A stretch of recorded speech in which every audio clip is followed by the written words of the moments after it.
Hey guys, what's going on? It's Salvage here, and if I sound a little sick, I am. I have bronchitis. I should not be talking, but it's whatever. I need to talk about Marvel Spider-Man 2 and the fact that this game sold more than God of War did in 2 weeks and 3 days. That is insane. That is an insane number to look at and just think about. Because God of War was a huge game by itself. It basically got better claims than this game did. God damn it, I sound horrible. But it got better reviews. It was better received than this game, in my opinion. Honestly, if we're thinking about it.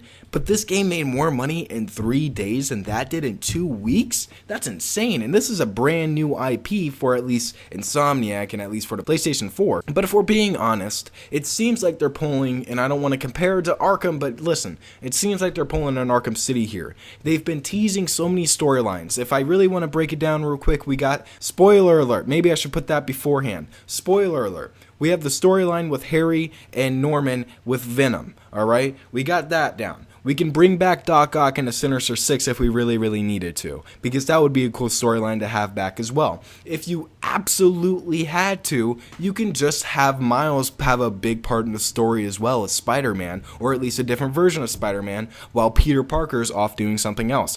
That's a big possibility as well. There's storylines here, and they've set this up a lot like how in Arkham Asylum, when you burst through the office and you see the office door and whatever, and you see the map on the wall, and it says Arkham City, it's a lot like that. They're setting stuff up for the next game, and if they're already having a base for the next game, if they've already had 2 post-credit scenes teasing storylines for the next game, listen, I feel as if the game's going to be coming very soon. If I would have to put money on it, I would rather have to say 2020 or very early 2021. If not very early 2021, then it's going to be coming out in 2021 no matter what. Like, that's how confident I am in the fact that this game was critically acclaimed. It sold a bunch of money. A lot of everybody loved it. Like, the fans loved it. People who weren't fans of Spider-Man loved it. People who just didn't even know who the hell the character was, which I don't even think that's even possible, they loved it. Like, everybody enjoyed this game in some way, shape, or form. There's no one who didn't. So I see Insomniac, and I see how much they love the community, and I see how much they interact with us.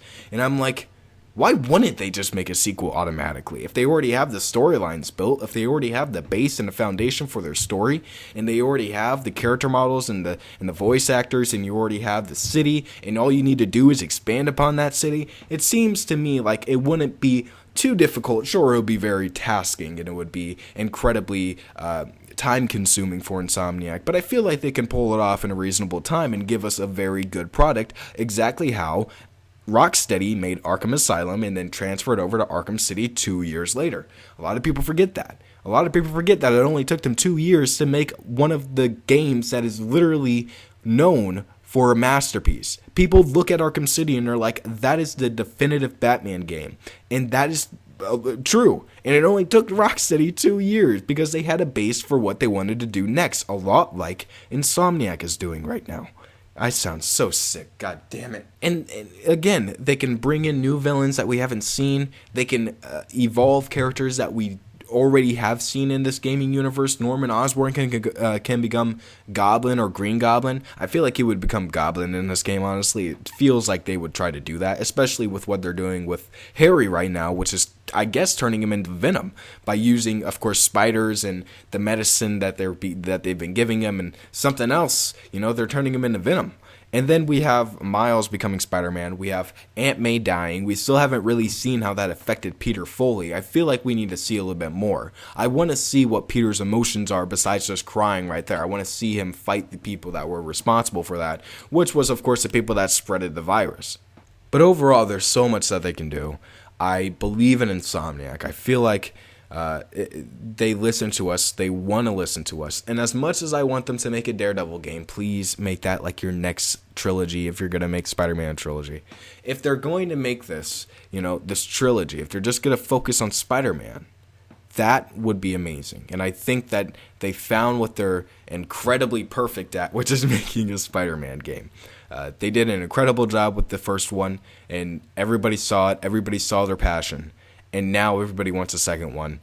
And who is Marvel to deny the fans? Who is Insomniac to deny the fans? I don't think they'll do that to us. I think they care. and I think that they want more money. Honestly, I think that they want way more money than what they just got from this game, and a sequel is perfect. And calling it Marvel's Spider-Man 2, it's like, come on. It's gotta get... And then guess what you can do? You can literally have the pre-order stuff be the Raimi costume. Bingo, bango, you got a bunch of dollars in your pocket. Like, Jesus. Why am I not hired for marketing, dude? But anyways, thank you guys for watching. I know I sound terrible. I'm really, really sick. But thank you for listening all the way through. It's been really fun making these Spider-Man videos. I'm really glad that all of you guys are enjoying them. And I'll see you guys in my next one.